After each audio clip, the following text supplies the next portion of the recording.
All right, welcome. In this video, we are going to ask the question, should I put an annuity inside an IRA? We get that question a lot, and the answer is, it depends. It depends on what you're trying to accomplish with your individual investment, and you have to understand that an IRA is really nothing more than a box. It's what you put inside the box that's important, and most everybody knows you could put stocks inside an IRA. You could put mutual funds, stocks and bond mutual funds. You could put gold. You could put real estate. You could do a lot of different things inside. So it really comes down to what are you trying to accomplish with that particular IRA. Now, when it comes to annuity, the reason this question is generated is because an annuity, by definition, gives you tax deferral. And so the question is, am I paying for something in the annuity, meaning am I paying tax deferral when I don't need it because I'm already getting it, because an IRA by definition is tax deferred? So that's a fair question. Let's address it by looking at two broad categories of annuities. So let's look at the variable annuity and let's look at the fixed annuity, because there are different dynamics that I think are worth considering. And on the fixed annuity, I'm going to include in that the ever popular index annuity. Okay, so on a variable annuity, in its simplest form, you are using mutual fund managers. Notice I didn't say mutual fund, but you're using mutual fund managers to invest a separate account inside the variable annuity wrapper. Okay, and the reason I bring this up is because if you were to go buy a straight mutual fund versus a variable annuity, there's two things that I think are important in the context of considering this question: should I put an annuity inside an IRA? The first is as it relates to dividends.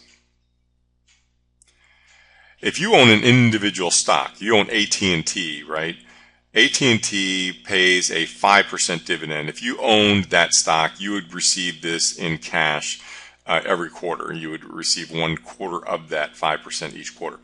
If you owned a mutual fund that owned a bunch of AT&T type of stocks that paid dividends, those dividends will be paid to you, and most people just reinvest them into the net asset value, which drives the net asset value up. The overall pricing of the mutual fund drives that up. You don't have this dynamic inside a variable annuity. So I think that's in a variable annuity, it's just priced and managed differently. And the dividends, some people really like dividends, and there's certainly reasons in different economic cycles where dividends can be very, very powerful. So you don't have that. And then the second I'll talk about has to do with death taxes, right? So a variable annuity, or any annuity, we know is tax deferred, but it does not get what's called a stepped up basis at death. Whereas any other asset, such as a stock, a piece of real estate, whatever you buy it at death, your heirs get a stepped up basis. So let me give you an example. Let's say I buy a stock for $10 a share, and it goes up to $20. Now, if I sell that stock, then I'm going to have a long-term capital gain on $10 per share, assuming I held it for 12 months. But if I bought this stock at 10 and it went up to 20 and I passed away, let's say my kids were my heirs, they would inherit this stock at a stepped up basis at $20. The IRS would completely ignore that it was purchased at 10. They would automatically get it at 20. Okay, you don't get that benefit in any annuity, and the trade-off is because that annuity gives you tax deferral for the current investor, not worried about a stepped-up basis for the heirs. Okay, so why do I bring this up?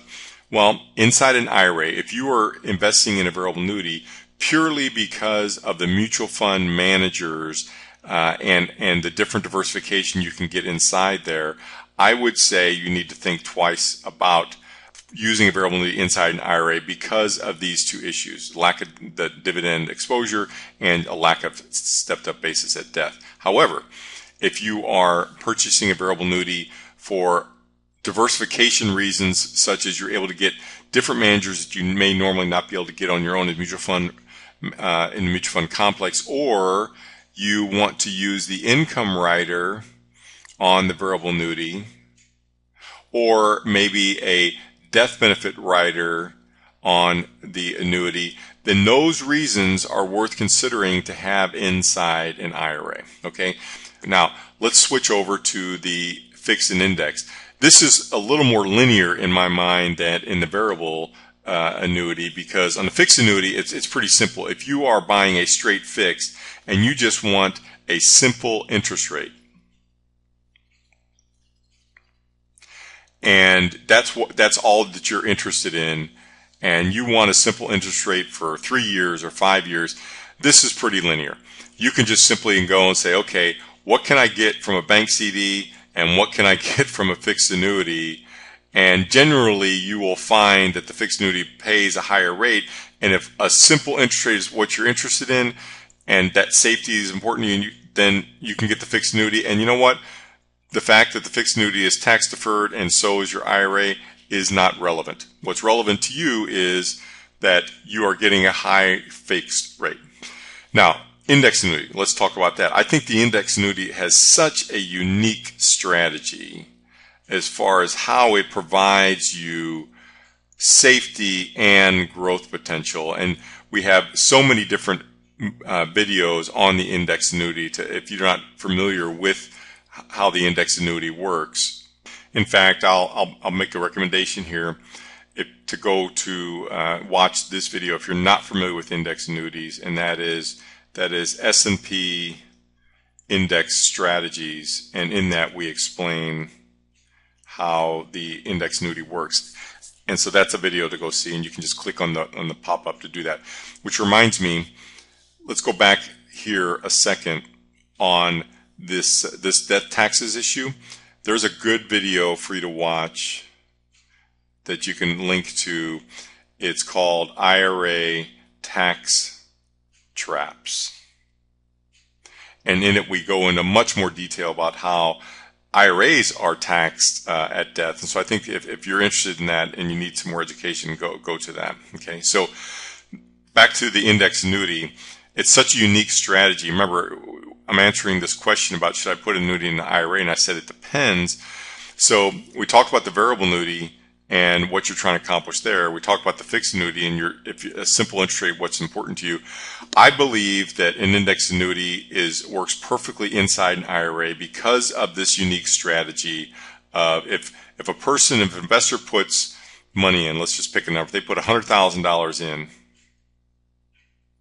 and let's say the cap on the upside is 5%. And again, watch this video here to understand how that works. But so if the market goes up 8, you're not going to get 8, but you're going to get 5. If the market goes up 4, you're going to get all 4 because 4 is less than 5. But if the market goes down 12, you don't go down with the index annuity. You go sideways for that year. And then if the market goes up the next year, let's say it goes up 7, you're not going to get 7, you're going to get 5, but here's the critical point. You get 5 from here, whereas every other investment on the planet, you would start from down here. These lock-in periods, that's the unique strategy of the index annuity. Whatever you put in is absolutely guaranteed. You can't get below it. And then every stair step up, every new value is locked in. You can't go below that. Okay, so with that strategy, right, back to the question, should I put an annuity in IRA? It depends on what you're trying to accomplish.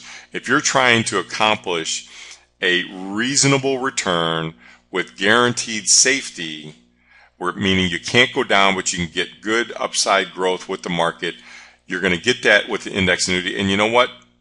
It's called an index annuity. You're not going to be able to do this strategy anywhere else but in the index annuity. So I'm totally comfortable with both of these going inside an IRA. And I'm comfortable with the variable annuity going in there if you're trying to get some of these other benefits.